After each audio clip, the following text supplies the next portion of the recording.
We welcome each one of you to this webinar on faceless assessments under customs. How can the importer and exporter benefit from it? In time like this, we need to stay connected and stay positive. This session is being organized under the aegis of Indirect Tax Expert Committee of BCIC and World Trade Center, Bangalore. We would like to specially thank Mr. G. Shivadas, Chair and Senior Advocate, Mr. Badrinath, Co-Chair and Partner SDU, and Dr. Boske Nair, Vice President, World Trade Center, Bangalore, for curating this session for the benefit of our members at this crucial period. For today's speaker for the session are Mr. D.P. Nagendra Kumar, IRS, Principal Chief Commissioner of Central Tax, Bangalore Zone. Mr. M. Srinivas, IRS, Chief Commissioner Customs, Karnataka Zone, Bangalore. Mr. J.V. Patil, Additional Director General of Foreign Trade, Bangalore. And Mr. G.V. Shivadas, Chair, Indirect Tax Expert Committee of BCIC and Senior Advocate. Mr. Badrinath, Co-Chair, Indirect Tax Committee of BCIC and Partner SDU, will set the context for today's session.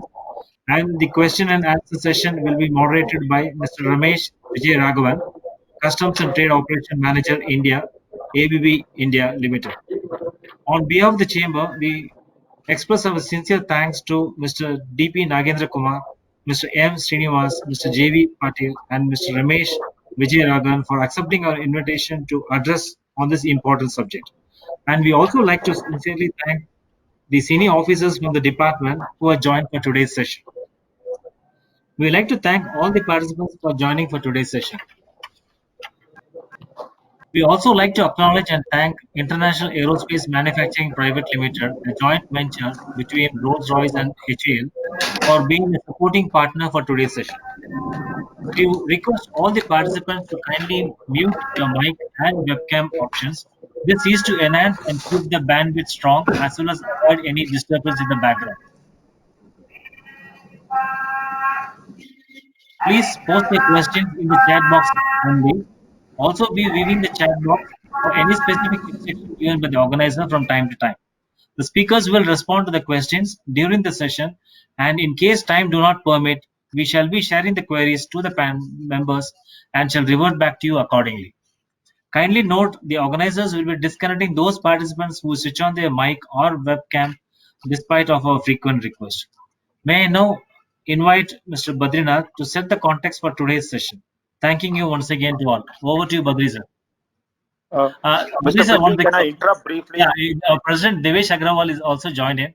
I request you to kindly share your thoughts. Devesh sir, over to you. Firstly, my thanks to Shivdas and Badri. Thank you so much for organizing this interaction. It is extremely timely. It is a relevant topic. The government is increasingly moving more towards faceless, inspections and assessments, and this is a very important topic in that direction. And so we are very grateful to the speakers for coming and sharing your time and your expertise with the members of this chamber.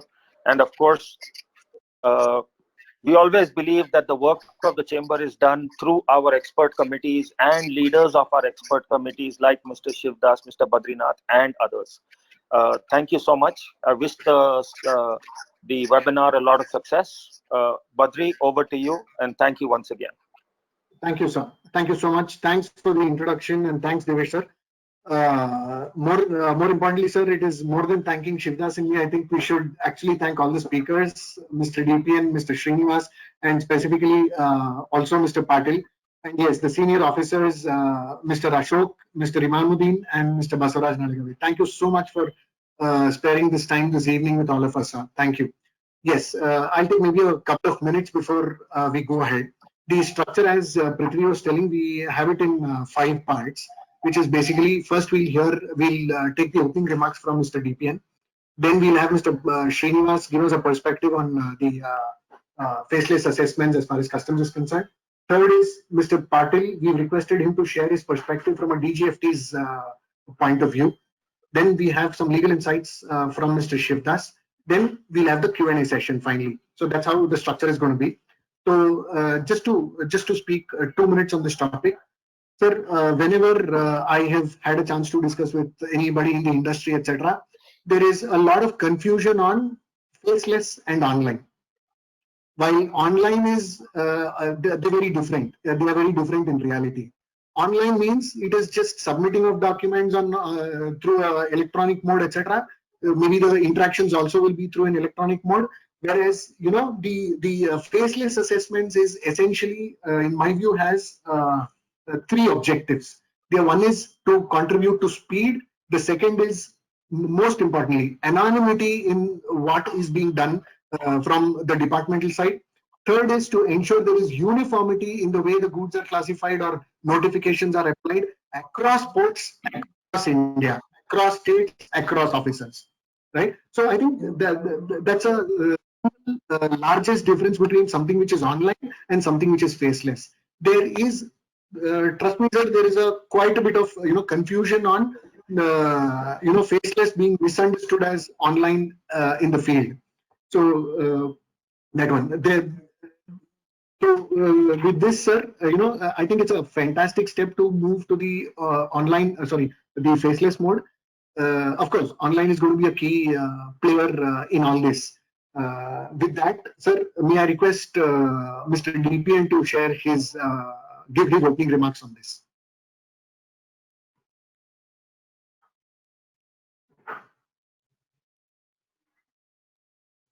So you're on mute. Yes. Thank you, Badri, for those kind words. Mr. G. Shivdas, Senior Advocate, Karnataka High Court. My dear colleague, Mr. Srinivas, Chief Commissioner of Customs, Karnataka Zone. Mr. J. B. Patil, Additional Director General, Foreign Trade, Bangalore Office. And my department colleagues, Mr. Ashok, Principal Commissioner, Mr. Basuraj, Commissioner City Customs, Mr. Imamuddin, and all of the dear participants of this webinar. A very good evening to all of you, and we eagerly looking forward to have a meaningful interaction with all of you in the next 1.5 hours or so. At the outset, I must thank the Chamber for organizing this interaction. And I'm sure, I think a platform like this would enable the department, particularly my colleague, Mr. M. Srinivas, to explain to you all the salient features of this new initiative taken by the CBIC. The experiment being done at Bangalore and Chennai will set the tone for a national level rollout before December 31st of this year. Coming to the topic for the day, the faceless assessment. Customs has been on the forefront in taking transformative reforms for the past 2.5 decades. Our chairman, Mr. Ajit Kumar, in the recent discussion with the trade had mentioned that our journey into technology implementation in the customs administration goes back to 1995. 25 years of the journey of the EDI has seen several advancements happening over a period of time in a consistent and a continuous manner. Starting with EDI, then moving into the risk-based management, management system for selection of a the consignment for an examination in 2006, to the self-assessment, and the changes which have been continuously adopted over a period of time has ultimately resulted in now what we look at Turant Customs, a coined reformative change what is being adopted by the CBIC to ensure that the customs transactions are done with utmost speed, efficiency, and complete adoption of technology into our day-to-day processes.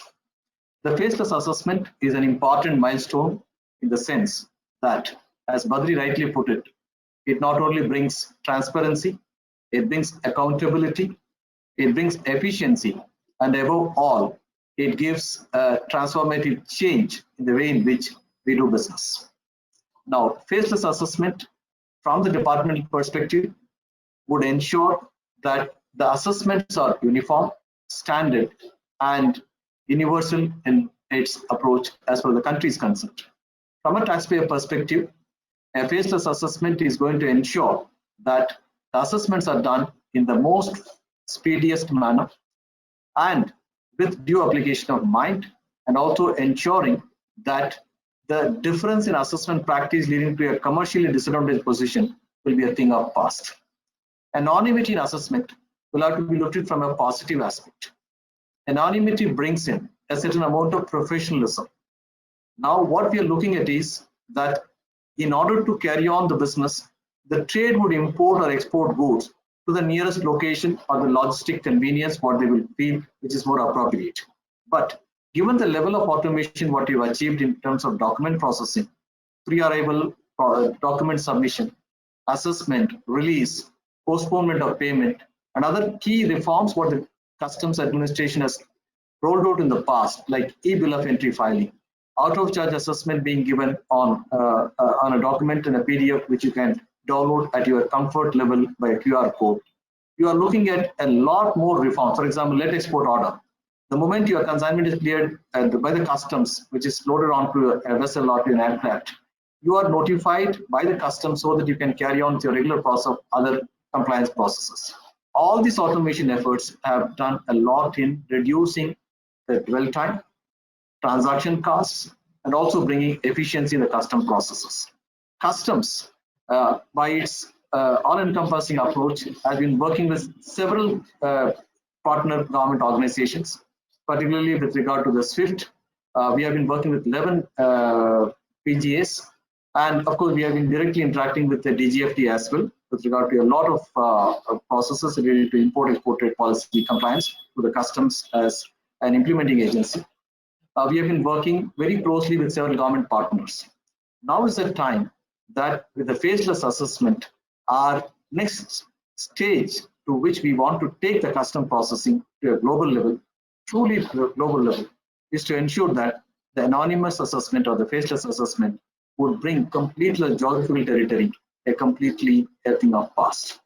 To start with, we are really very honored that the government has kept Karnataka and Tamil Nadu, the Bangalore customs and the Chennai customs as a pilot centers, because we have always seen the trade has been very, very proactive, engaging, and very, very professional in responding to our important reform initiatives. And my colleague, Mr. M. Srinivas, who is heading the customs zone in Karnataka, along with his counterpart in Chennai, have ensured this faceless assessment has been rolled out in a very smooth and efficient manner. We do discuss about the challenges which were faced in the initial phase of rollout.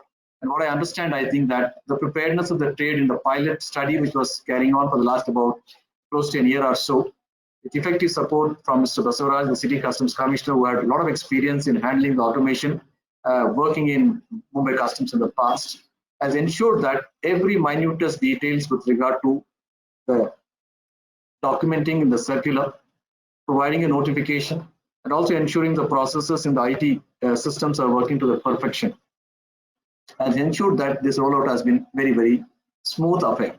The experience gained in Bangalore and Chennai will go a long way in ensuring that the faceless assessment rollout which the government is committed to do before 31st December is a thing of reality.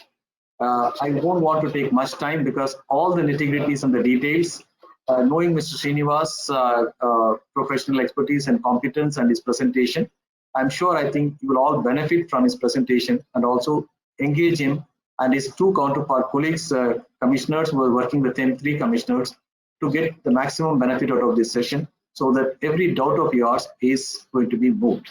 Many of you are not only going to have an import-export transaction in Bangalore or Chennai, some of you are going to use it in other ports as well in the days to come.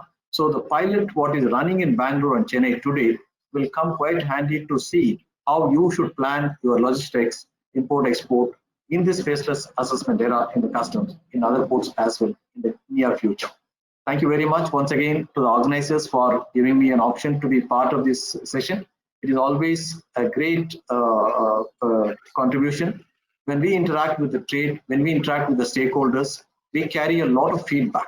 And that feedback is very, very important for us being in the field to provide a solution to this, what could be done at our level and what cannot be done, which requires a policy tweaking to apprise to the administration at the board and at the ministry level. These interactions are very, very useful. And with this, let me hand over to Mr. M. Srinivas, who will take us through the nitty-gritties and the details of the faceless assessment initiative of the CPIC. Thank you.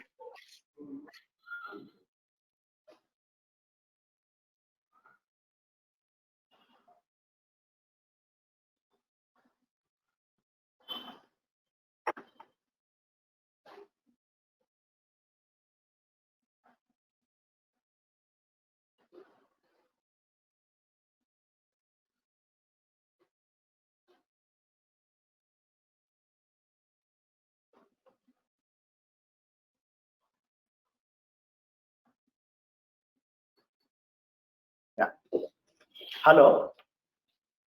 Mr. Shivadas, Badrinath, am I audible? Can I go ahead? Yes, sir. Yes, sir. Respected Sri D.P. Nagendra Kumar, Principal Chief Commissioner. Srinivasa, you can make it full screen, sir. Slideshow. Okay.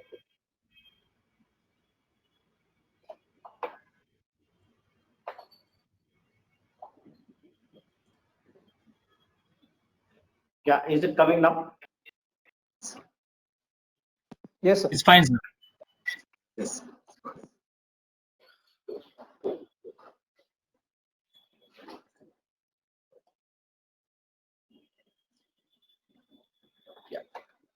Srinivasa, please go ahead, sir. Yes, thank you. Thank you for giving me this opportunity. And respected Sri D.P. Nagendra, Chief Commissioner, my colleagues, Suraj, Imamuddin, Shivadas, Badrinath, and all the organizers and dear participants. Faceless assessment is the newest and the latest addition to the various measures of contactless, paperless measures of the customs clearance. And perhaps you are aware that the ease of doing business buzzword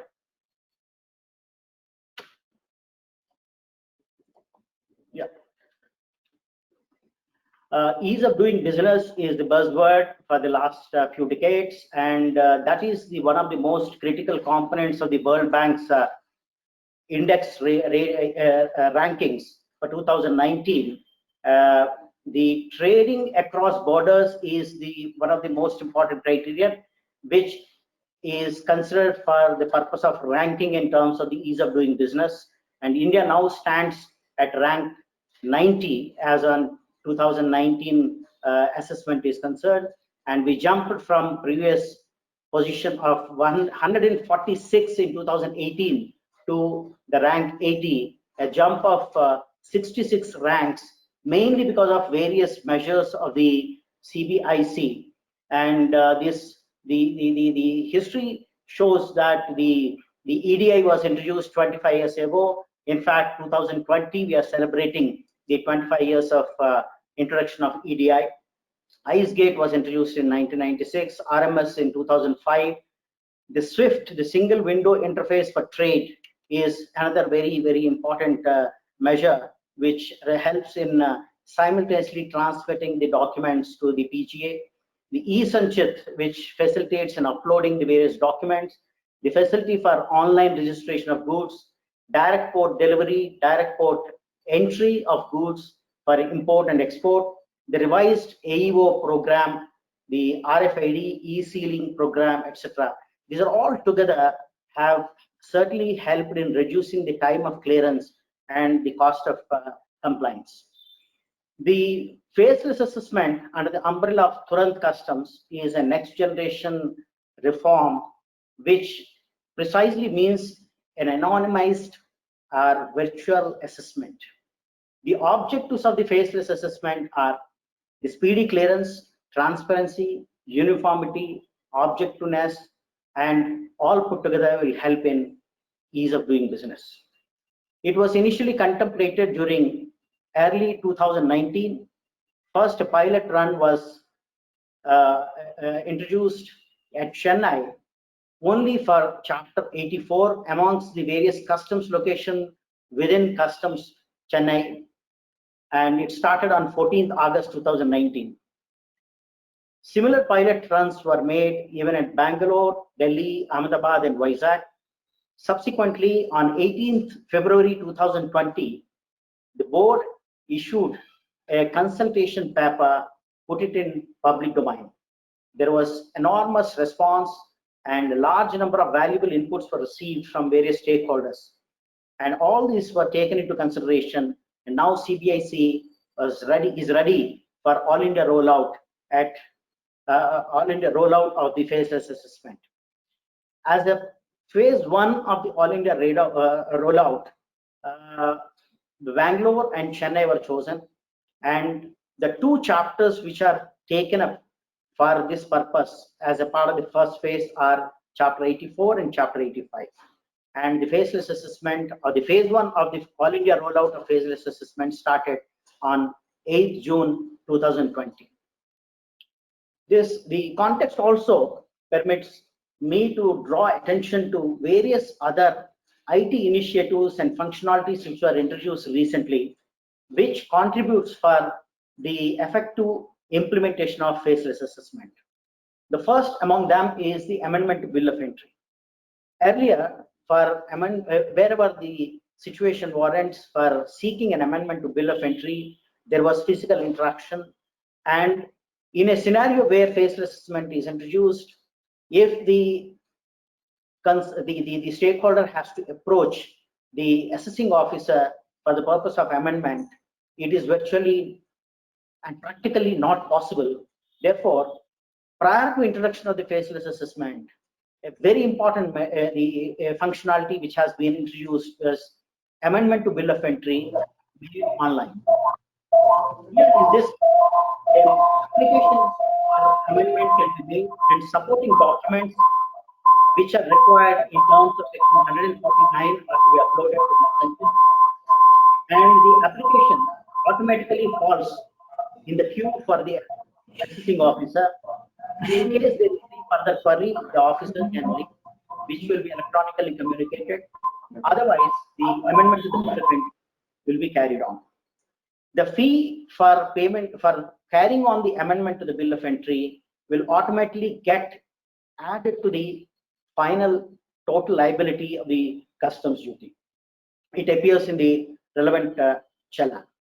So thus, the amendment to bill, making amendment to bill of entry online was a precursor for the faceless assessment. The faceless, this particular slide indicates the various measures, IT initiatives, and the subject and the various board circular or instructions and the various public notices issued. This PowerPoint presentation, I would like to share it through the concern.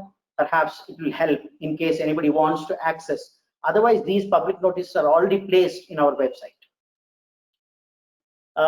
As I already mentioned, faceless assessment was started on 8 June 2020. And apart from introduction of the faceless assessment phase 1 between Bangalore and Chennai, recently board has issued another circular on 6th of July 2020, making it mandatory to set up Turant Suvidha Kendras at all custom stations by 15th of July. I understand it was already completed. Even in Mangalore, which is not a part of the phase 1 of the faceless assessment, we have already set up a Turant Suvidha Kendra. Another very important IT initiative is automated debit of bond after assessment. The physical interaction can be avoided once the debit of the bond is automated. So with that objective, now any bond which is registered in the system, once the bill of entry is assessed, automatically the corresponding value, etc., will get debited in the system. Wherever the imports are isolated instances and there are no recurring imports, perhaps the bond has to be submitted at the Turant Suvidha Kendra. But if an importer has repeated consignments, the ideal thing is to execute a continuity bond so that the benefit of the automated debit of the bond after assessment can be derived. Another very important feature that has been introduced is the registration of the authorized dealer code bank accounts through IceGate. Now IceGate has a functionality which will help in registration of the authorized dealer code bank accounts. For these purposes, there was physical interaction. That is again a measure to avoid such physical interaction. Another simplified registration module for the importers and exporters has been put in place through IceGate. This is for the purpose of management of the bank accounts, ledger view, IGST refund status, query reply, etc. All these measures, of course, immediately suits the requirement in the present COVID conditions, but in general, it helps the stakeholders to avoid physical interaction and travel to the office and losing time and energy. Apart from these functionalities, the CBIC has also put in place the electronic out of charge, electronic gate pass, and PDF form of the final bills of entry. This module helps in quick dissemination of the electronic out of charge communication and a gate pass with a QR code to the email of the importer as well as the CHA. And with the help of these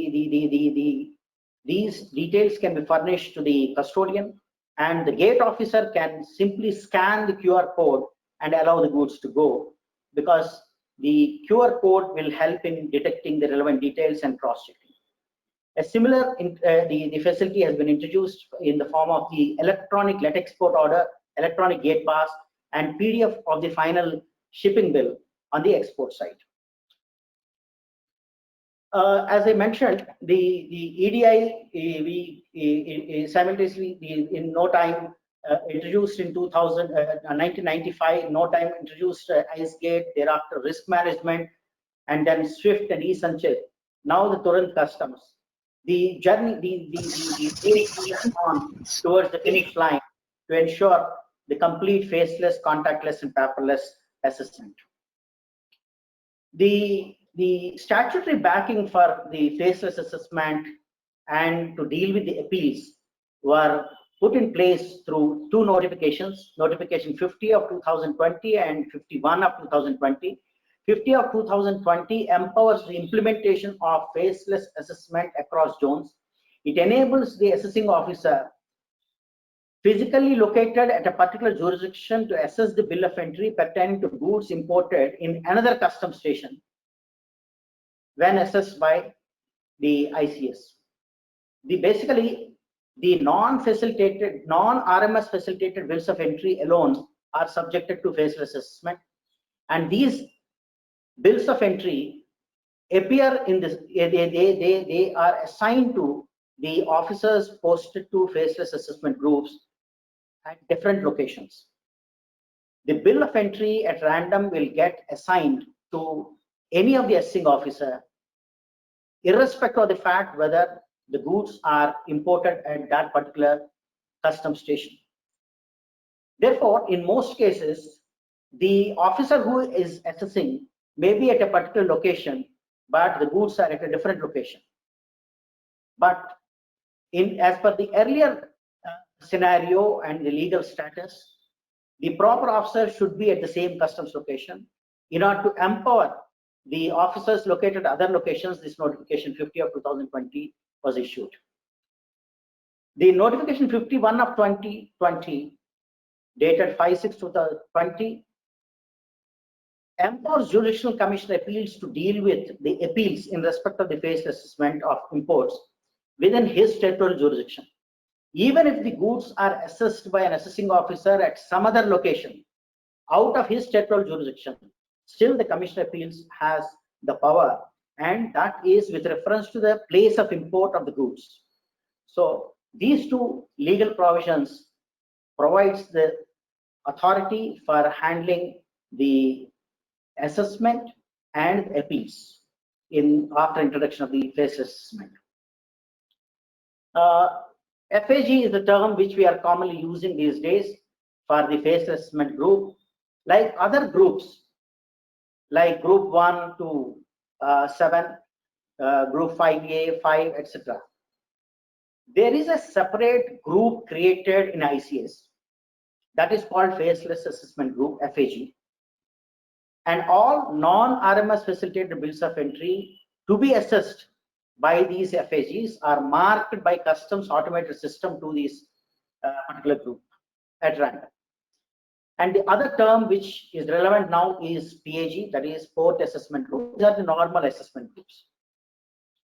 There are 4 customs stations at Chennai and 2 customs stations at Bangalore, which have the FAGs, that is faceless assessment groups.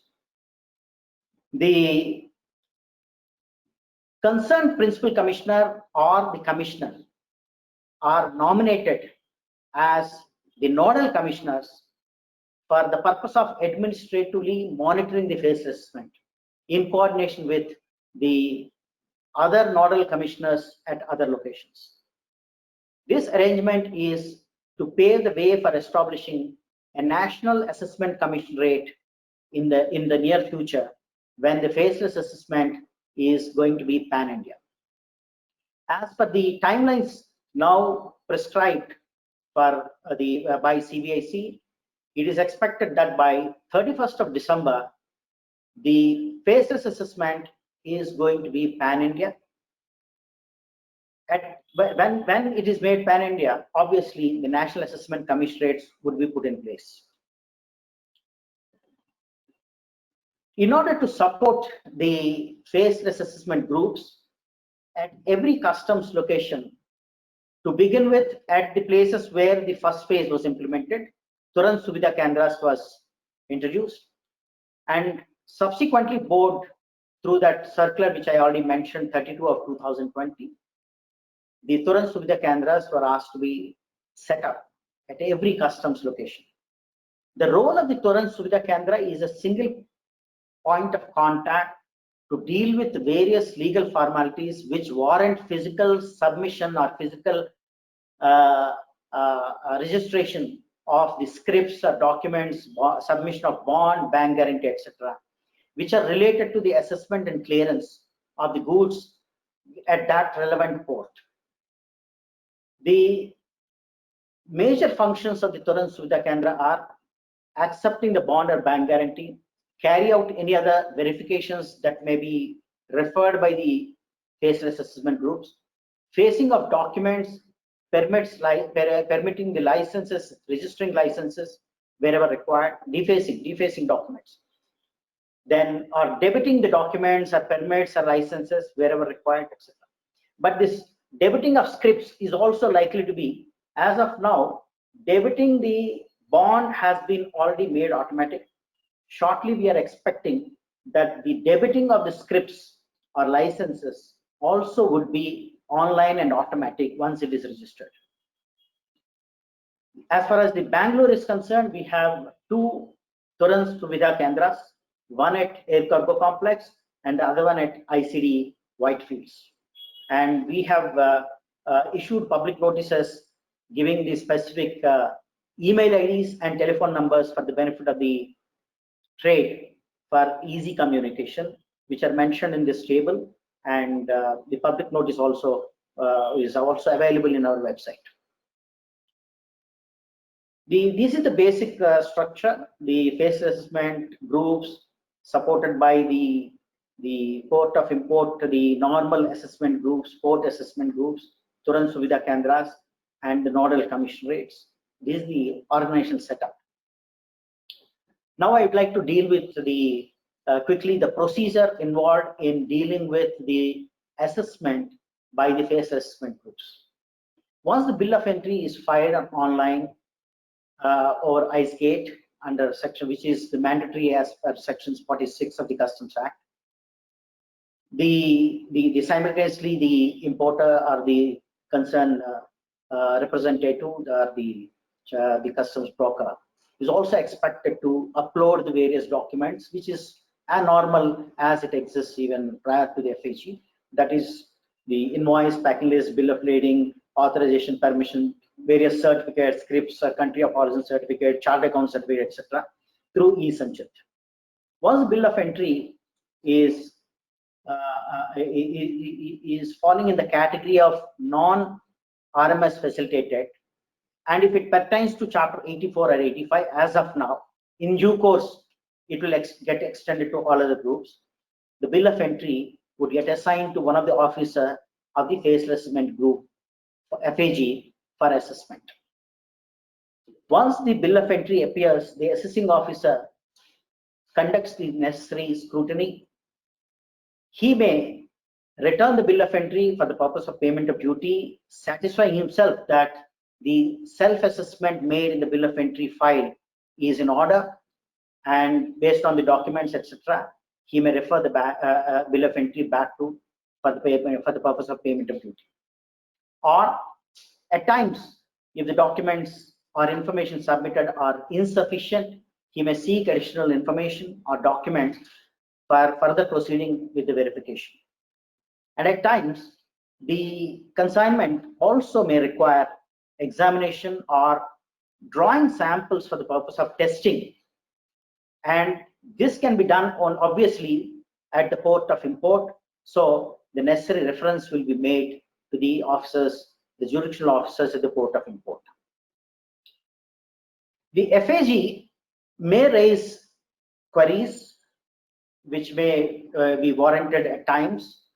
That will certainly be only electronical, and any additional information sought also can be submitted only through IceGate through ESanchit window to the concerned officer. The importer should not respond other than through the electronic mode, and he should always provide the documents through ESanchit.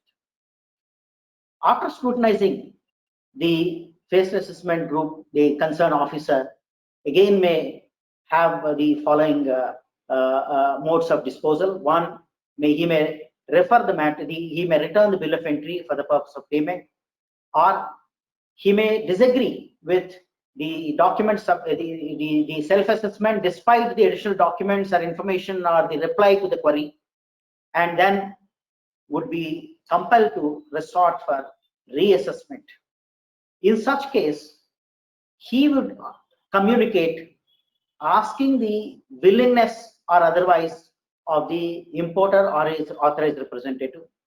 In case it is accepted, the reassessment, the proposed assessment, a change of assessment is accepted, the officer can go ahead.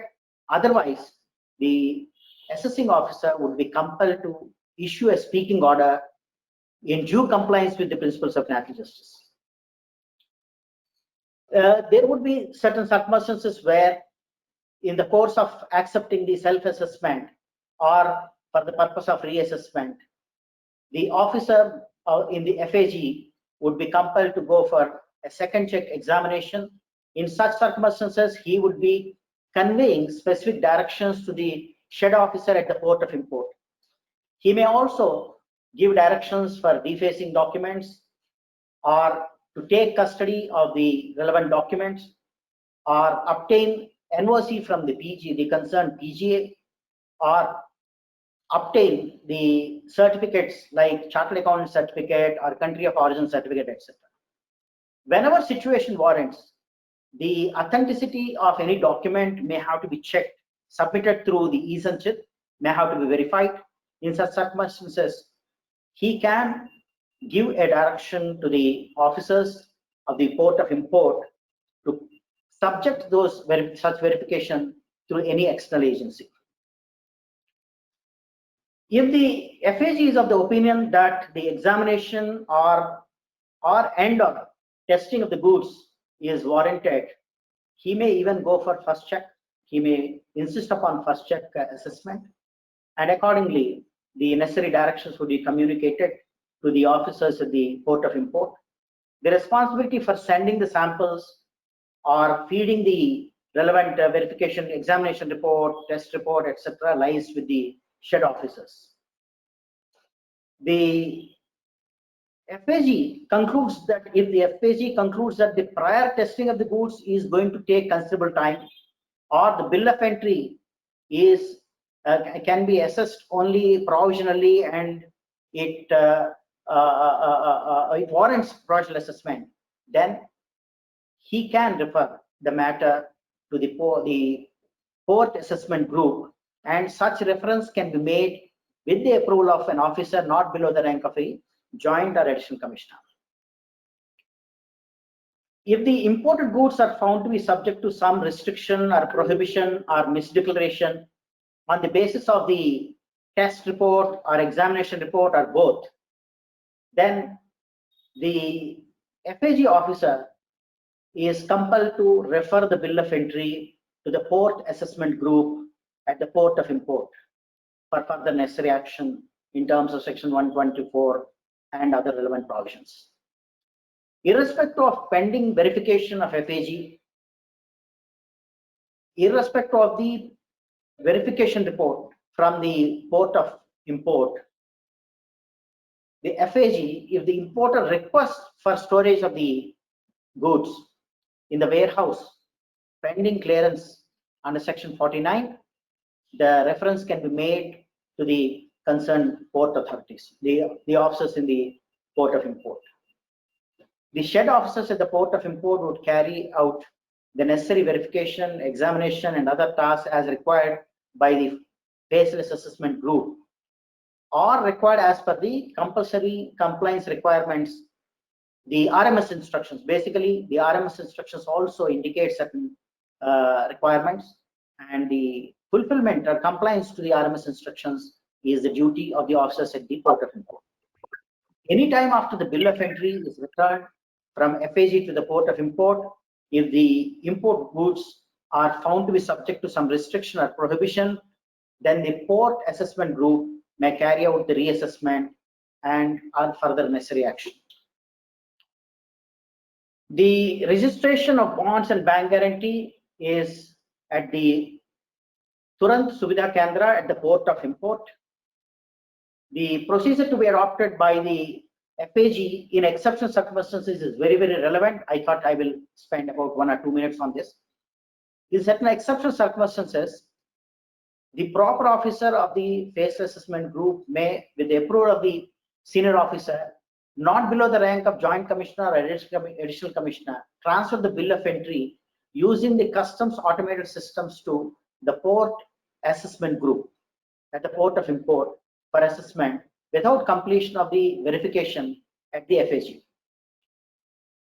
Where the FAG has reason to believe that the imported goods are liable for confiscation, or the bill of entry cannot be assessed except with the verification reports and compliance reports, the query reply is taking more time, or the matter has to be referred to SVB. All these circumstances, the bills of entry have to be necessarily referred to the PAG.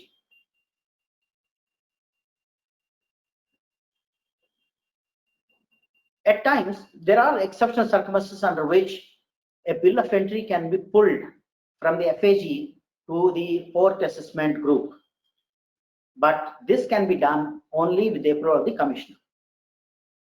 The circumstances under which such pulling of the bill of entry can take place are where there is a specific alert or intelligence available pertaining to the said the relevant bill of entry or a class of bill of entry, or where the Commissioner of Customs has reason to believe that such pulling of the bill of entry is necessary.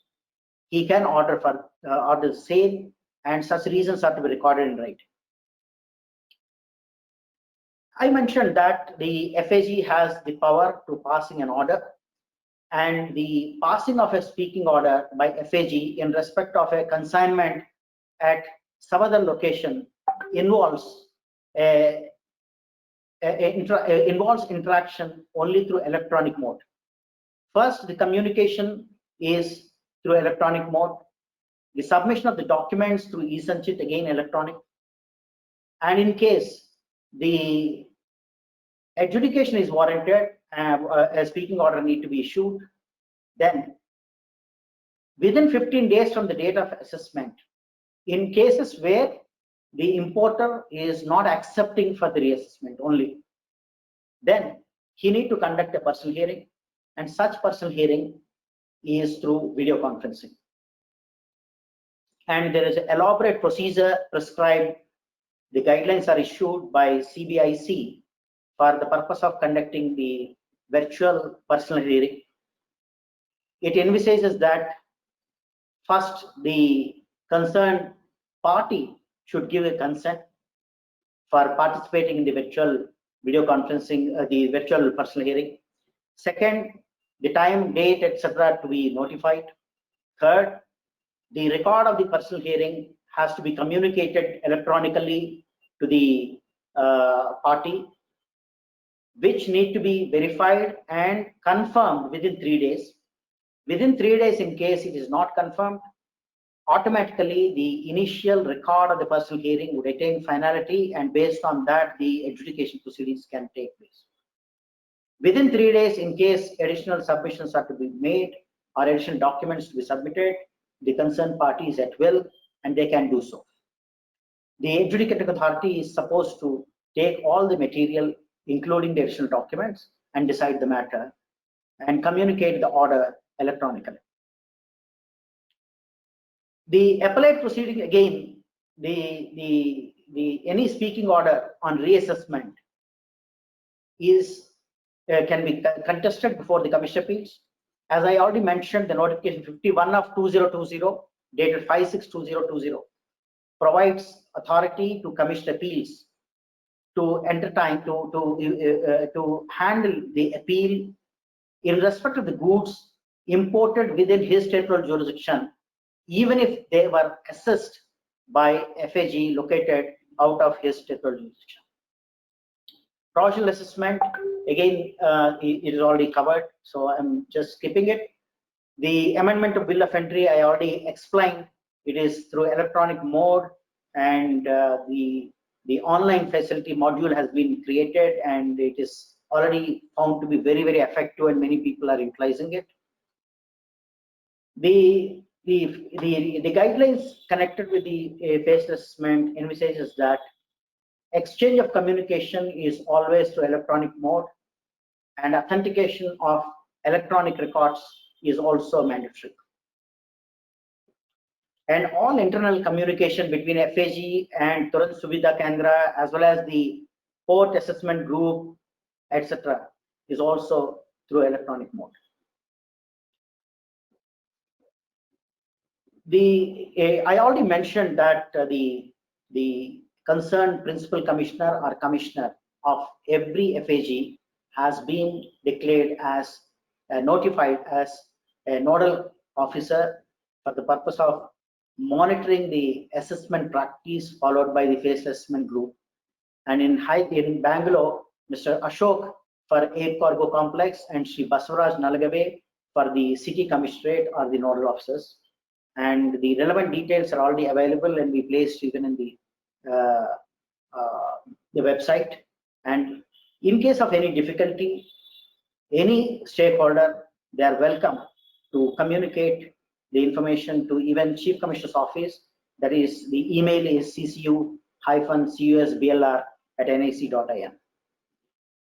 Coming to the benefits of stakeholders, certainly this faceless assessment is the ultimate measure for ensuring speedy clearance, transparency, uniformity in assessment, objectiveness. In fact, it also enables the department to ensure specialization, standardization of the assessment practices, which will always pave the way for promptness and quick clearance. All this would, the ultimate objective is obviously the ease of doing business. As of now, many people we come across the version that at Navasheva the goods are classified under such and such. They benefit under this notification, say at such and such serial number has been extended, but in this port it is not being extended, etc. These discrepancies and the divergences in the assessment practice would be certainly a thing of past in due course in the very near future, as Sri D.P. Nagendra has already mentioned. The apprehension that the anonymity and the distance between the FAG and the place of import or port of import is likely to cause delay is a misconception. Today, the examination is done by one set of officers and assessment by another, and many places they are sitting wide apart and few kilometers away. Still it is happening. The same through the technology and electronic platform has helped in extending to few more kilometers, that's all. There is no difference in the previous practice and the present practice, and wherever in any case adequate measures, the facilities has been provided already in the guidelines to ensure that whenever it is taking time or where there is a difficulty, the bill of entry can be pushed to the port assessment group. But as of now, our experience shows for the last 1.5 months is very, very pleasantly and very encouragingly positive. No difficulties were reported to us. In fact, the assessment is going as smooth as if a new system of faceless assessment was never introduced. That is the extent of the smoothness and the non-turbulent situation as of now.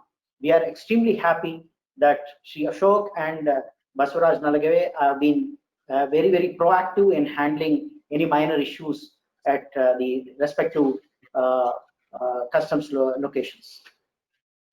Thank you. Now I leave the forum for further proceedings. I think the question and answer session can follow.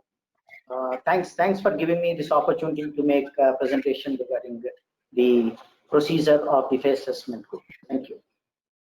Thank you, sir. Thank you so much. Thank you very much. Sir, in fact, very heartening to note that aspect that you said, saying the transition from the old scheme to the new one is very smooth. Very nice to know that. In fact, it's a matter of pride for Bangalore, saying Bangalore is one of them, as Mr. DPN initially started saying Bangalore and Chennai. I think Bangalore on a lot of counts has been on the forefront in these aspects. In fact, Mr. DPN himself, when it was the LTO time, right? So yes, sir. Now may I request Mr. Patil to share his perspective from a DGFT's point of view.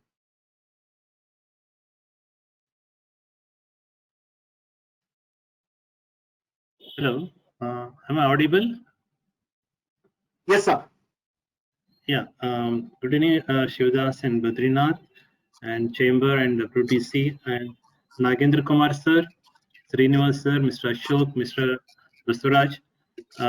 First, my congratulations to Customs for this great watershed moment in the reform series of reforms Customs Department has taken as a part of the trade ease of doing business.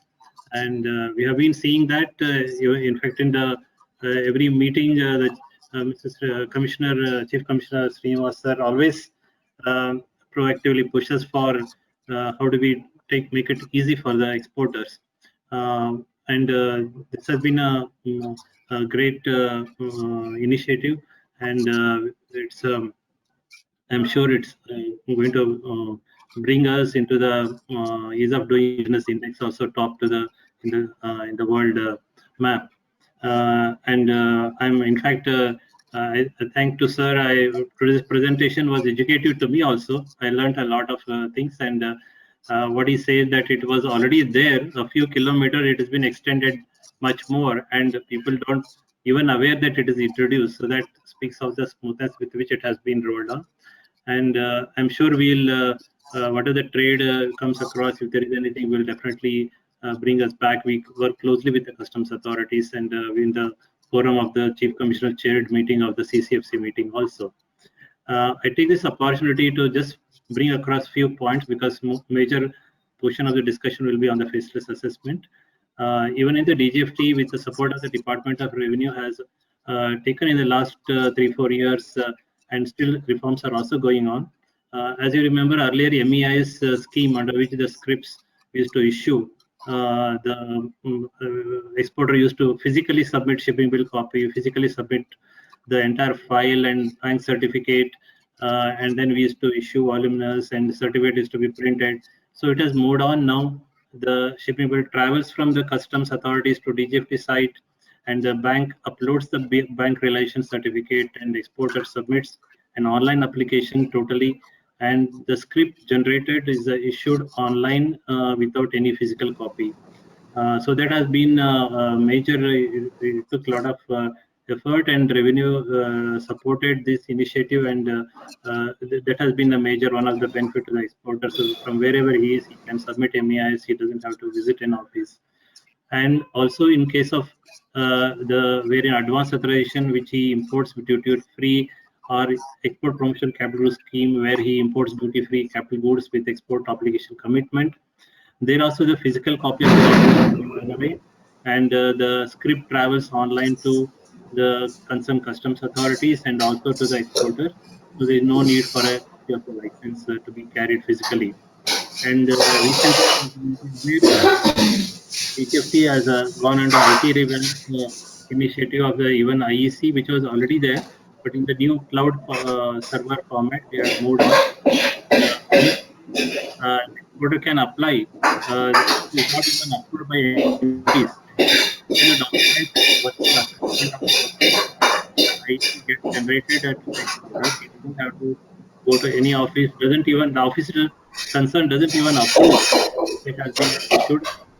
Only the risk management system, under that the few percentage of cases will be closely examined. This is one of the IEC revamp recently launched by DGF. And further reforms will be towards the advanced authorization EPCG in the coming days. And I'm sure that will be a lot to contribute to the ease of doing business. Thank you very much.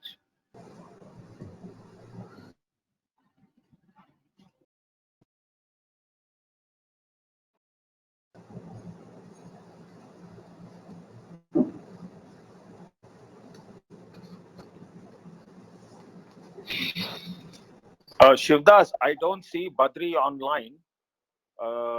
So maybe I'll request you to moderate while he's, I think he dropped off the call and he may be logging back on.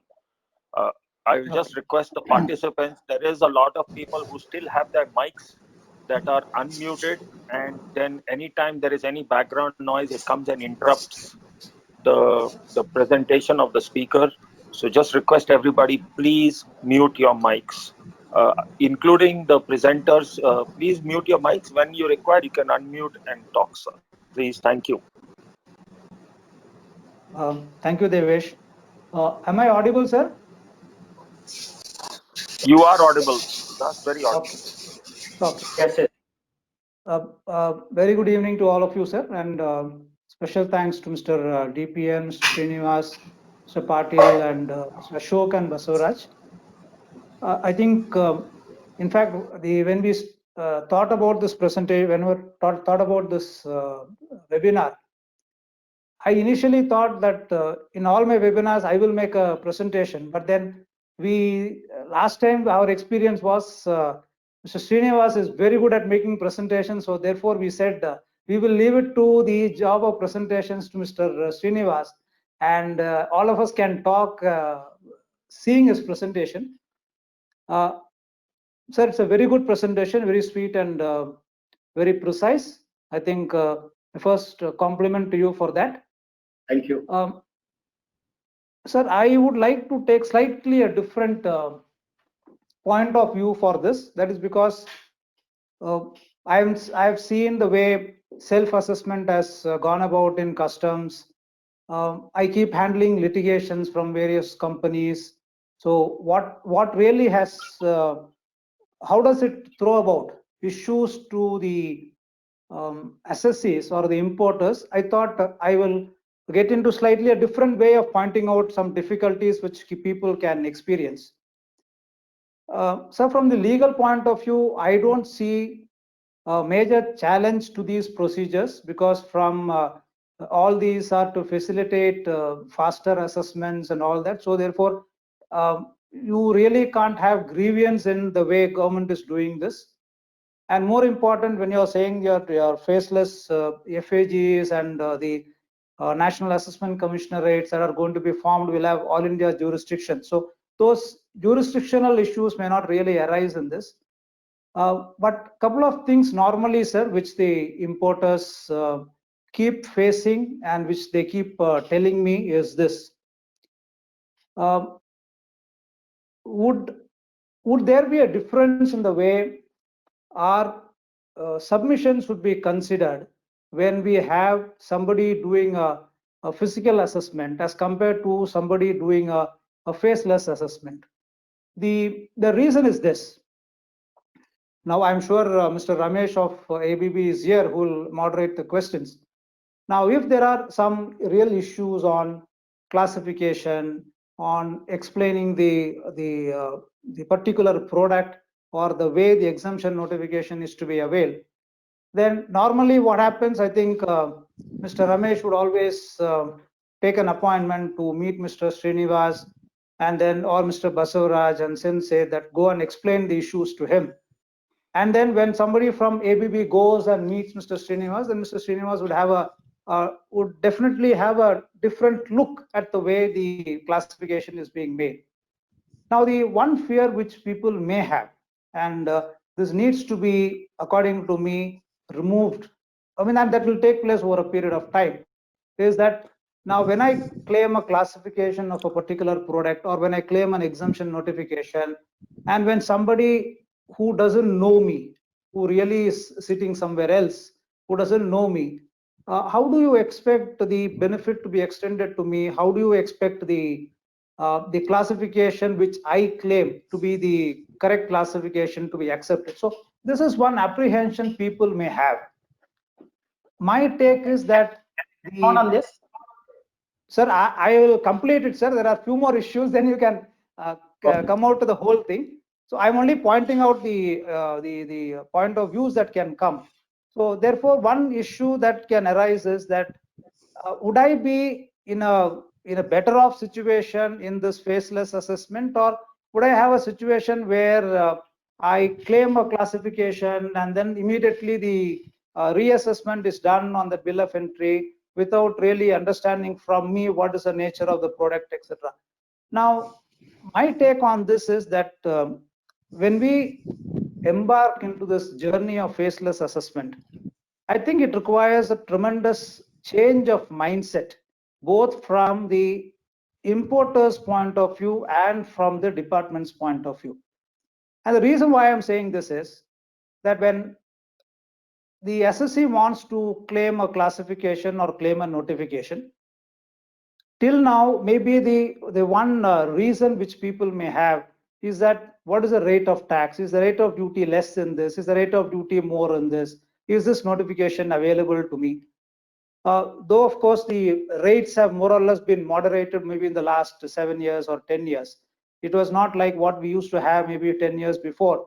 The huge difference in the rates of taxes, DPN sir would know that we always used to have a situation of parts being taxed more as compared to the original equipment and all that.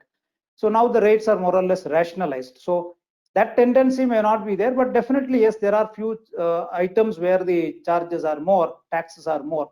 So the normal compulsion is for a company, yes, should I not look into that?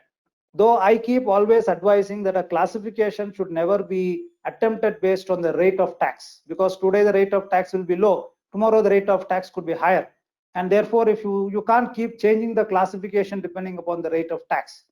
But more important from the department's point of view also, I think there has to be a different mindset from the officers who are part of the FAGs and who are part of going to be the National Assessment Commissionerate to take a business-oriented approach in appreciating any classification or a notification which an assessee is claimed.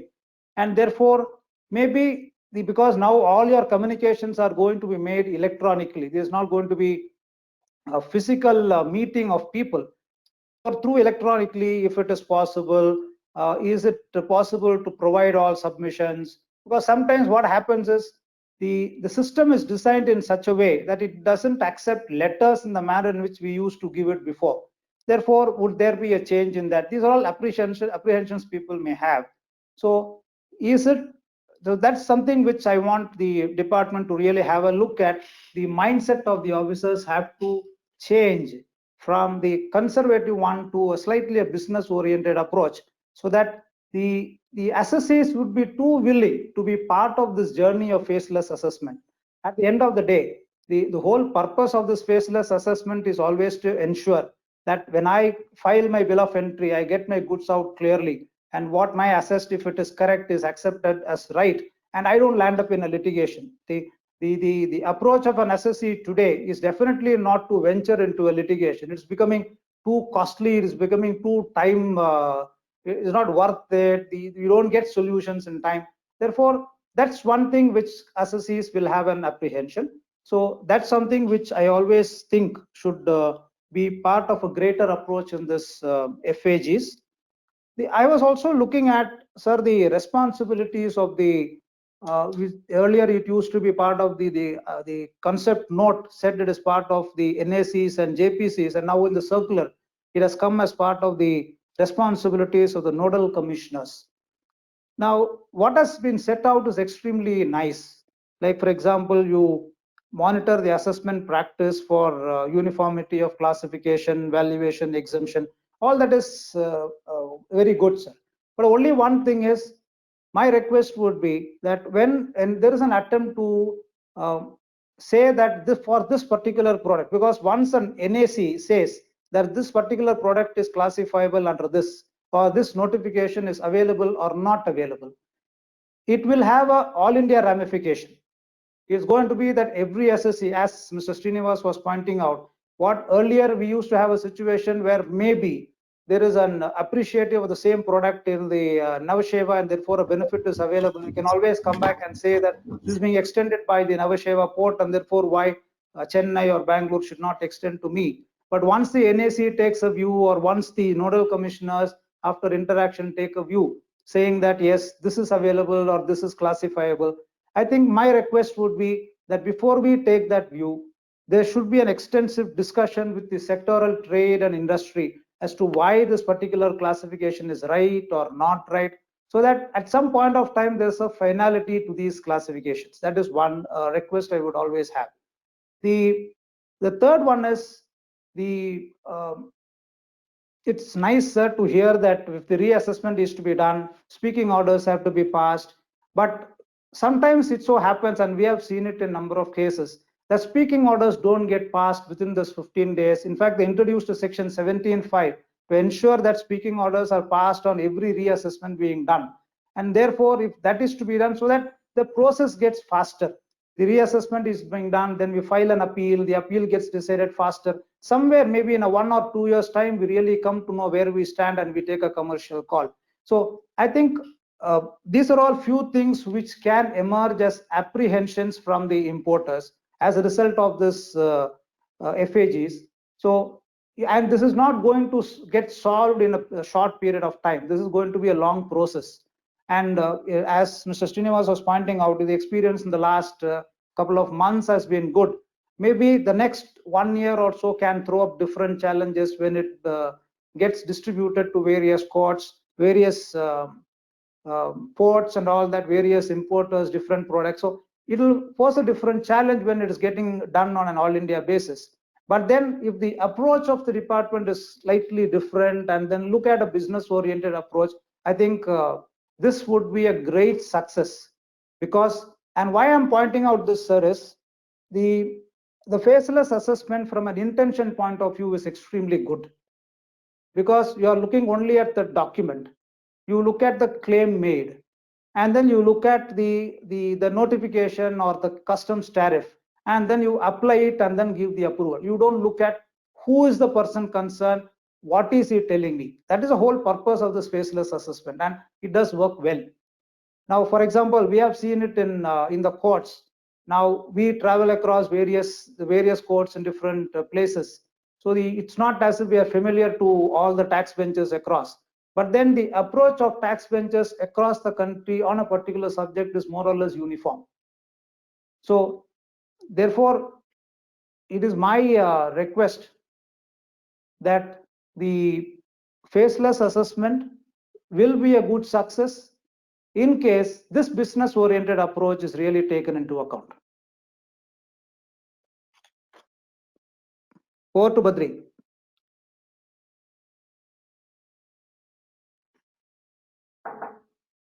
I was on mute. Yeah, thank you, sir. Thank you very much. It was great to hear from everybody on this topic. While there were a lot of new words and phrases that the system is brought in, which is, Turant Suvidha Kendra, then National Assessment Commissionerate, Jurisdictional Post Commissionerate, Faceless Assessment Group. Thank you, sir, Srinivas, sir, to clarify all that in a very succinct manner.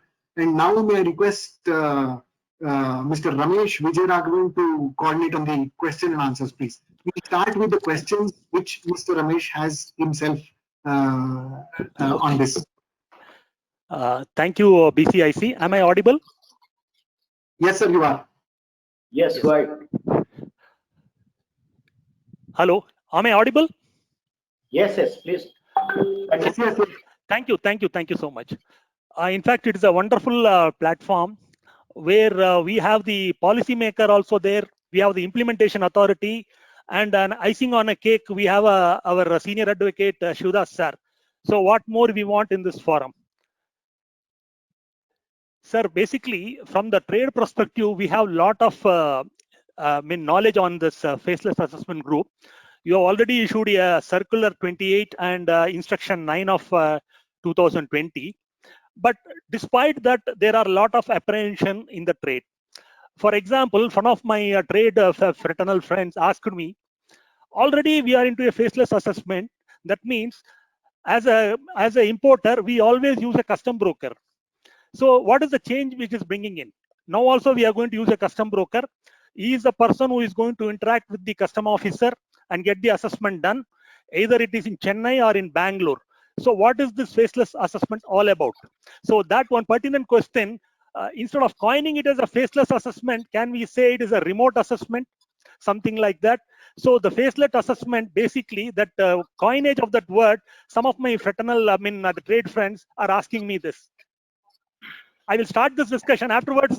Once this is there, then I will ask the other persons to participate in this. Moreover, the questions are related to the faceless assessment. There may be individual issues. It is better all the individual issues can be kept in the background. In the sense, whatever issues are there, they can directly meet the officers and get it resolved. But this general forum, only the general questions pertinent to this should be asked. That is my humble request to the trade fraternity. Thank you, sir. Can I ask the Chief Commissioner, sir, to explain on this? Thank you. Yes, sir. Sir, Srinivas, sir, I'll just before that, just 1 minute, sir, with your permission. Sir, we have Mr. Basuraj, Mr. Ashok, and Mr. Imamuddin also on this. Thank you so much, sir. So may I request, I will invite them also to actually share their comments to the questions that will be raised by the participants. Yes, sir. Over to you, sir. Yes, thank you. And I'll request my colleagues Ashok and Basuraj to join me whenever the situation demands. And first of all, I would like to respond to the few observations made by Shri Shivdas. Coming to the mindset, yes, definitely there should be a different mindset from every individual who is a part of this entire process of assessment, right from the person who submits the document till the person who, if required, adjudicate the matter. The experience shows that despite the fact that there is no need for the customs broker or the importer to approach the officers, they are still coming, and I think they got used to this over a period, and they feel satisfied only when they meet the officer and get a reply. I think that is not necessary, and the mindset has to change. They should understand that once the documents are submitted and they are complete and they satisfy all the queries, reply queries, etc., the assessment would take place automatically. And the most important thing is the anonymity would help in objectivity. The objectiveness is the main requirement, and that would help in protecting the interest of the revenue and also ensure speedy clearance, and it is a win-win situation. The assessment should never be based on the impressions and familiarity.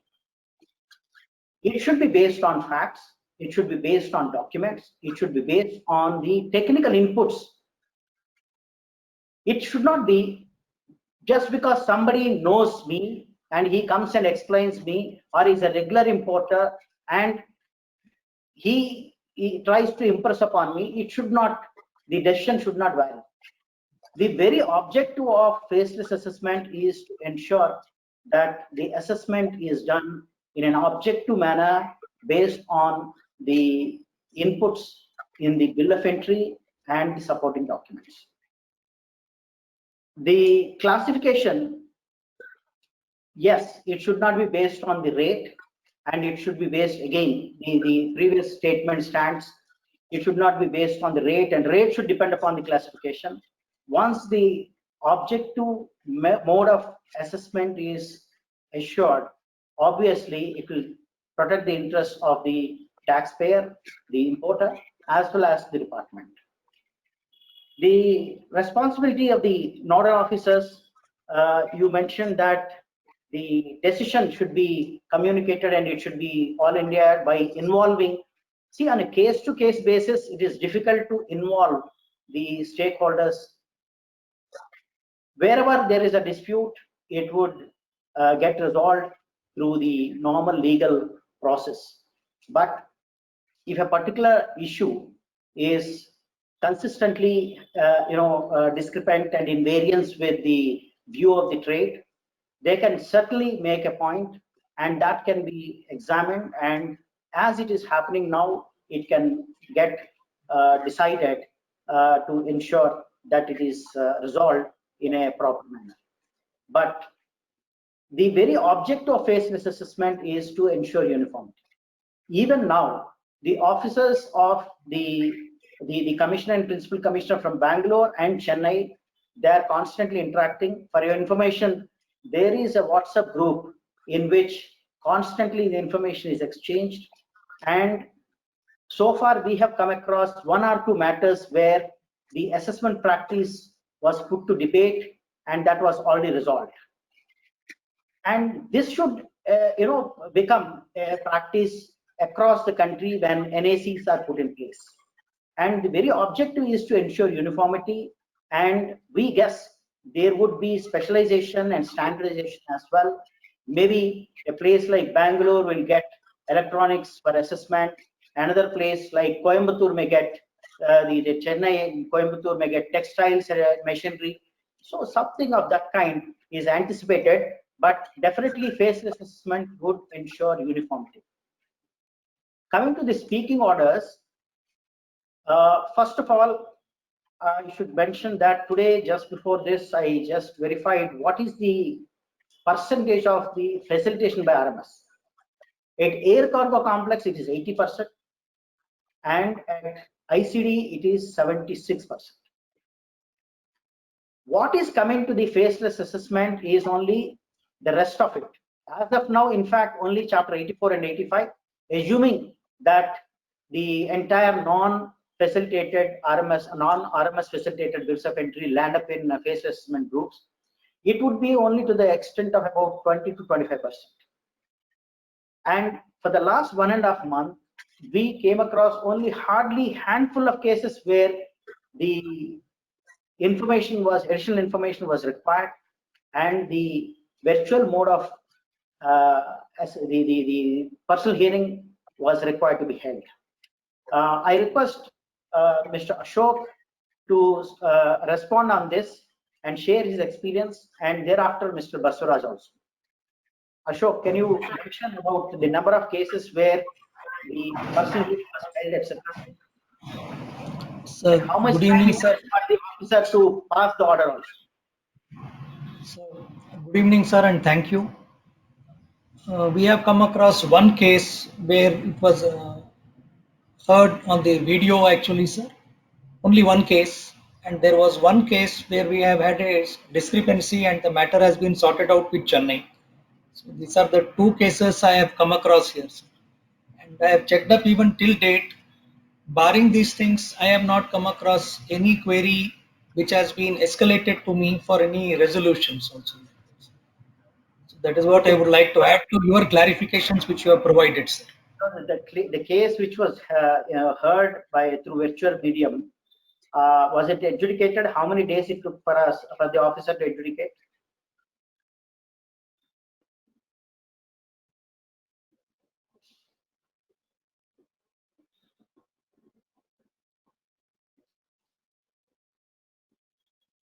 Ashok, I think there is some connectivity problem. Baswaraj, can you respond on this? Good evening to all of you. A quick response on this is that the assessment hasn't led to any issue of any speaking orders because we haven't had any difference of opinion between the importer and the customer. We did have some sort of differences in terms of the practice of locations. We have been, as my Chief Commissioner just said, we have been exchanging information across all the 4 nodal commissioners and getting a lot of feedback from there. From the city commissioner, we have identified 6 items which we feel that it has to be specifically assessed in a particular under a particular stage in the exemption notification. So we have started seeking inputs and comments from the other nodal commissioners now. So the intention is to ensure that number one, uniformity of assessment is achieved at least within the 4 nodal commissioners to begin with. That's the primary intention. Number 2, by virtue of seeking this uniformity, will also ensure that all the 4 nodal commissioners will exchange with each other their own practices in terms of, say, a specific item which has been normally imported only through the air cargo route and not through the sea customs or ICD. So that officers working in sea customs or ICD probably have not been exposed to this particular item. It's a typical air cargo item. But then by virtue of exchanging this kind of information, we have ensured that we get a particular clarity on this issue. But in any case, sir, as Chief Commissioner has been mentioning, these are all learning stages. Today we have 4 nodal commissioners for the same chapter. Eventually, as and when the National Assessment Commissioner comes, probably as Mr. Shivdas mentioned, is take one chapter and one commissioner could be there, and then that commissioner could eventually have the opportunity to build a knowledge management system which can be harvested across the country. So across the industry, across the trade, all the existing practices can be taken up. In fact, Mr. Shivdas was noted down that discussion with trade is very critical. Of course, that's the most important thing, as Chief Commissioner has already mentioned. Discussion with trade should be an integral portion, but then as and when the National Assessment Commissioners come, the whole counters of those assessment centers will be opening up, will be in a position to handle. So for the specific question, as Chief Commissioner said, we have been able to handle this pretty smoothly. Thank you.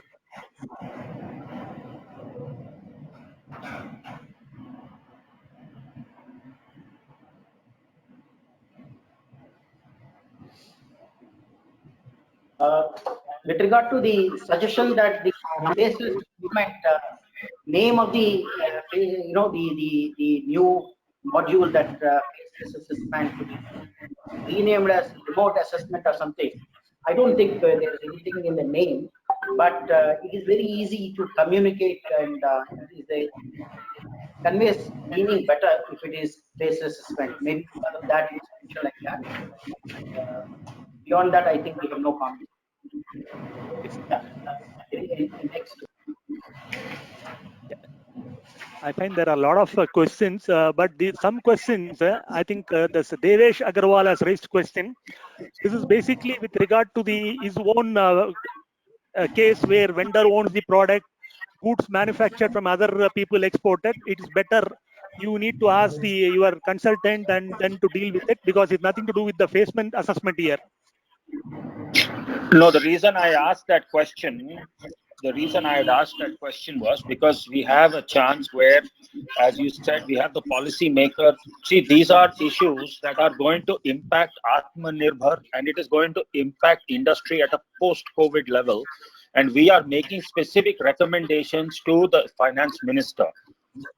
These are new modern techniques of sales that we really we want to understand. Does the law in India provide for it? And if it does, how? And if it does not, what is the support that the customs authorities and the DGFT authorities recommend that we make to the government of India?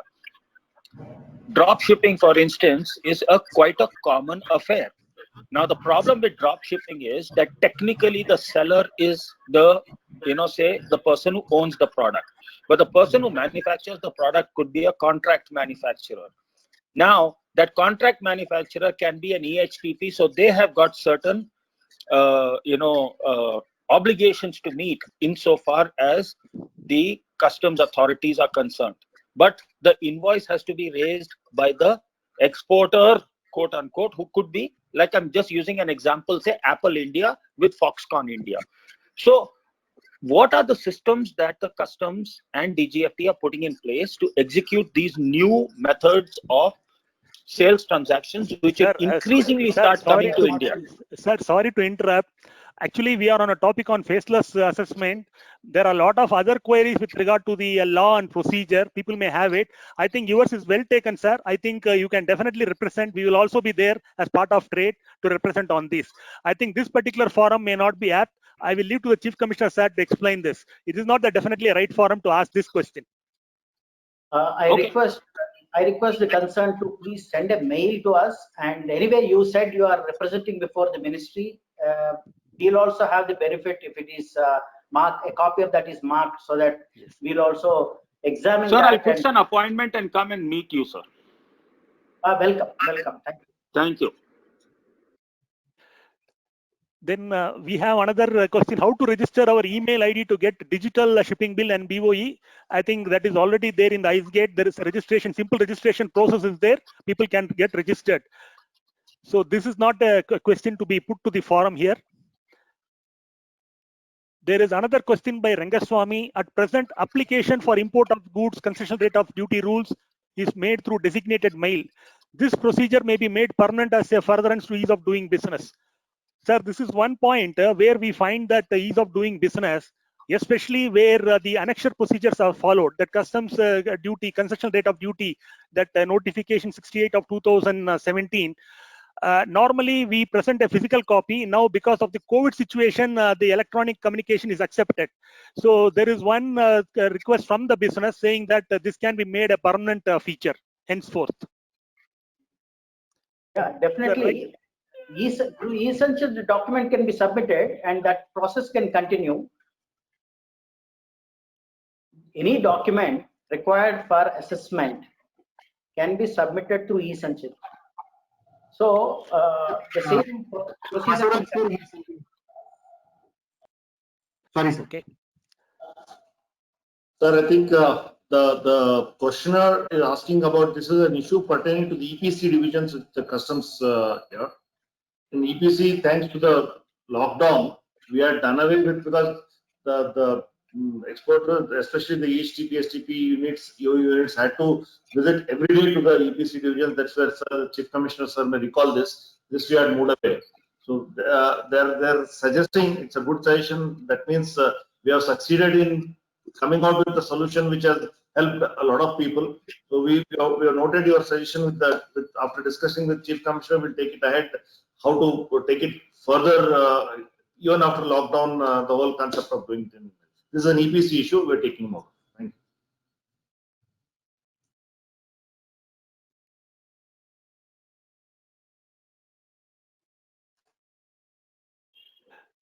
Yeah, sir, from the point, I'm not seeing my other question. View of GST ledger, GST refund status. That is Sanjeev Kashyap. Your question is not, we are not getting digital. The same thing, you have to get registered. I think this is not the forum. Sir, we have one pertinent question, sir. We have this notification 50 and 51 giving jurisdiction with regard to the assessment and filing of an appeals. Sir, what happens to my refund under section 27? There is no provision, express provision where for filing a refund, whom should I approach? Like for your assessment, we have a notification now, 50 is there, and for appeal level under 128, we have this notification. As so far as the refund is concerned under section 27, there is no express provision under this. So would like to consider on this, sir? Yeah, for all the post-import processes, the port of import is the jurisdictional officers in the port of import are the jurisdictional officers. For refund also, the claim lies before the concerned officer in the port of import. Means to say, sir, the filing will be done at the port of import. Any refund procedures are there? That has to be done at the port of import, not at the faceless assessment group. Just assessment is remote, as you put it, previously. Irrespective of the assessment, the port of import is the officers at the port of import are the judicial officers for all purposes. Yes, it has no link with the assessment. Okay, so refund can be claimed before the officer having jurisdiction on that particular issue at the port of import. okay, sir. Sir, what about the provisional duty assessment finalization? Suppose in case my assessment goes to the faceless assessment group in Chennai for a provisional assessment. Now, after several months, I need to have a finalization of the assessment done. And now I go for a final assessment. Who will have this jurisdiction, sir? Yeah, final assessment will be again at the PAG, that is Port Assessment Group. Okay. Sir, coming to your this instruction 9 of 2020, sir, there is one para 5.7 is there, which gives the authority to pass a speaking order under subsection 5 of section 17. Right. Later, it also says that para 5.7, sorry, 5.4 speaks of speaking order by the faceless assessment group. Para 5.7 speaks of the port assessment group also issuing an order in original later after the assessment is over. So there are concurrent jurisdiction for both the port assessing officer as well as the faceless assessment group. Will it not lead to a issue for the assessee for an importer? No, not at all. See, wherever the application need to be conducted for reassessment purpose by the FAG will carry on. But in all other circumstances, the port assessment group will deal with that. And even in case of the finalization of the provisional assessment, the PAG will deal with and issue an order, speaking order. Similarly, this adjudication at the port assessment group is different from the adjudication by FAG, where FAG has adjudicated, if there is an appeal that lies before the Commission Appeals, having jurisdiction on the port of import. And there is no second adjudication required for such matter at the original level. Other than the cases which are adjudicated by FAG, all other adjudication lies with the port assessment group. So there is no confusion. Any other question from the group? Friends, I'm not seeing any imports warranting SVB investigation, whether faceless assessment would be carried out or assessment would be normally continued with the port assessment group. SVB investigation is already, I mean, your circular is also very clear on that. All the bonds, everything will be executed at the port, and other formalities will be completed if it is a faceless assessment group can do it, but the bond execution will be done at the port assessment group. The circular and instruction is also clear on this. To interfere, there are two situations as far as the cases warranting scrutiny by SVB. One, if it is a first consignment warranting scrutiny by SVB, then that particular bill of entry will be referred to the port assessment group, and it will be handled at port assessment group, and they will refer to the concerned SVB authorities. If a particular consignment is a second or subsequent one, having already an SVB arrangement for which a bond and bank guarantee is already executed, a continuity bond is already executed, even if it is a matter to be referred for FAG, SVB, it can still be handled by the faceless assessment group. I think that answers your so that means the bond debit will happen at the time of filing itself along the e-Sanchit. See, if the importer has executed a continuity bond, obviously it will get automatically debited and FAG can complete the process.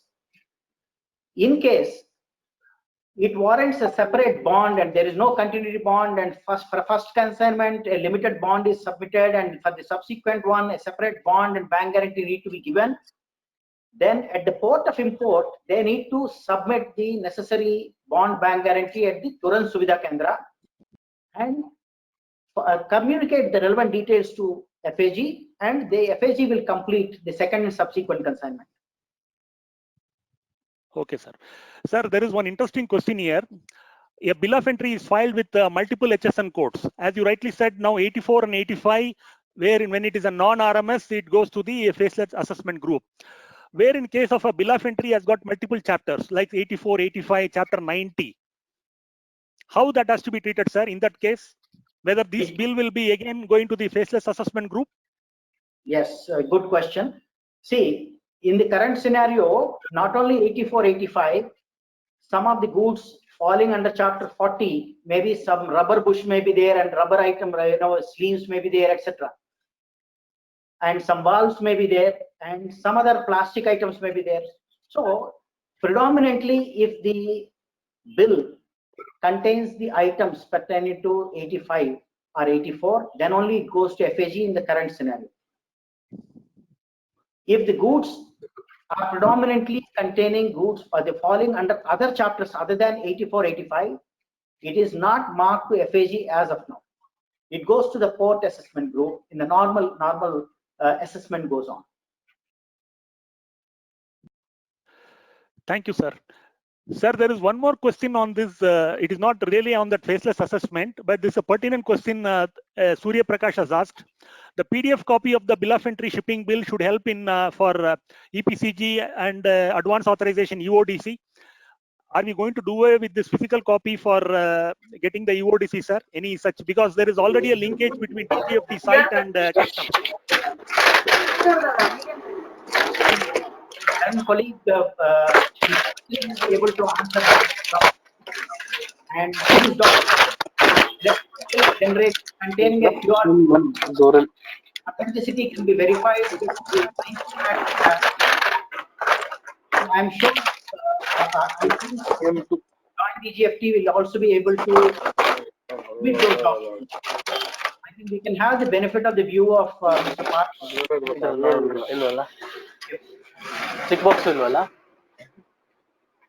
Sir, your question was not clear.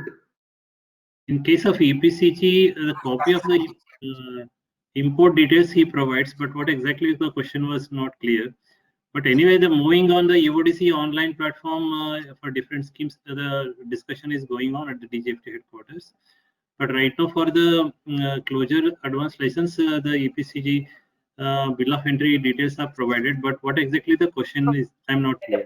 Mr. Patil, the question is the customs platform is generating electronic or PDF final bill of entry or electronic final PDF form of the shipping bill. It is admitted for all purposes from the customs point of view, and it is a QR code and it can be verified with a app called IceTrack and all that. So for the customs purpose, the final PDF form of electronic shipping bill, final shipping bill is sufficient for all our purposes. Is it sufficient for your purpose for acceptance of the export compliance, etc.? Yes, sir. For advance authorization, those scheme, as long as they mention the license number, that is sufficient for us. But in case of MEIS and all that, it has to travel across from the customs to the DGFT site. So they physically they don't give to any copy. Only in case of advance license, as of now, they are required to give a physical copy of shipping bill. The what is generated, that is accessible. As long as the shipping bill contains the license number. So what is generated in the form of PDF, all the cases transmitted to DGFT and it satisfies the requirement. Only in one particular situation, they say physical copy need to be submitted. For that, the electronic, the PDF shipping bill is sufficient. That's what Mr. Patil says. I think the question slightly was, Mr. Patil, what happens is when they complete the exports based on the advance authorizations, They will file the entire set of documents to the DGFT for the purpose of getting the EODC. Now, while the imports, etc., transmitted to the DGFT, I think through the SDL as the various imports. And they give the documentation, they give the physical copies of the bills of entries, or is it enough that to have access to the various bills of entries through the EDI? Therefore, they can give you the details of the various bills of entries and they don't need to give you the physical copies.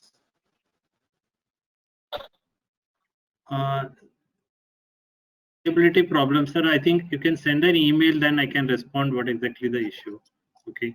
I think, sir, what people tell me is, as of now, I think they have to give the Your voice is breaking. Shivdas ji, your voice is breaking frequently. Now it is okay, sir? No, sir.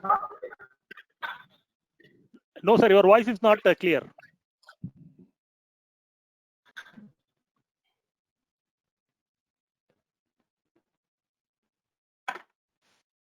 Now it is okay, sir? Oh, yes. Okay. Yeah. Sir, Mr. Patil, what I was trying to point out was that even today, I think when people come to the DGFT or the ADGFT for giving the various documents for the purpose of EODC, I think the physical copies of the bills of entries are being asked along with the various details, because I think you don't have an access to the various bills of entries from the DGFT. But I think the details are available through the EDI. So the question is whether even when the details are available through the EDI, should they still file the physical copies of the bills of entries? I think as of now they don't have a facility of accessing it. They expect the physical copies to be filed. That's what the experience appears to be. As of now, they have to give a copy of the physical copies. That's what I'm saying. That's what I'm saying. So maybe over a period of time, as everything gets electronically connected, then you may have an access to the bills of entries also. That may not be required. Yes, yes, I agree with that's right. Yeah, that's right. Yes, Ramesh. So I don't see any other questions here. There is a question with regard to facing MEIS benefit, facing challenges of shipping bill not getting reflected in DGFT portal. Sir, one thing we have noticed is, sir, bill of entry, the shipping bills has to get transmitted to the bank. One is for that IDPMS purpose. Another is to the DGFT for getting various incentives. Many of the times we also find that though everything is done, but sometimes it is not getting transmitted to the DGFT. It is though the cases are very less, but definitely it is there, sir. Such kind of irritants are there.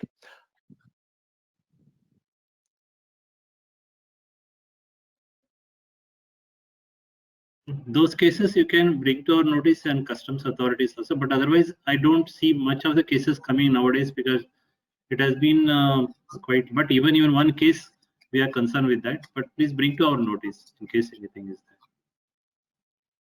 Okay, sir. Thank you. Any more questions, Ramesh?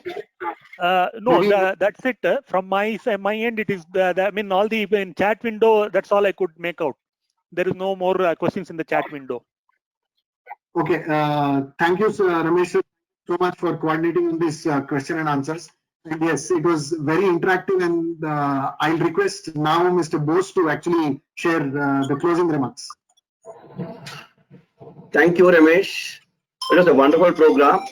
On behalf of BCIC and World Trade Center, it's my privilege to propose vote of thanks to the Chief Commissioner of Customs, Mr. Srinivas, Mr. D.P. Nagendra Kumar, Principal Chief Commissioner, Mr. J.B. Patil, Additional DGFT, and the senior officials from Customs and the Joint DGFT office. Our mentors, Mr. Devesh Agarwal, who is the President of BCIC, Mr. Shivadas, the Chairman, Indirect Taxes Expert Committee, Badri and Ramesh, all the participants who actively participated in the webinar, and to the secretariats of BCIC and World Trade Center to make this program a grand success. Thank you once again. Stay safe. Thank you all. Thank you all so much. Thank you. Thank you all, sir. Thank you, sir.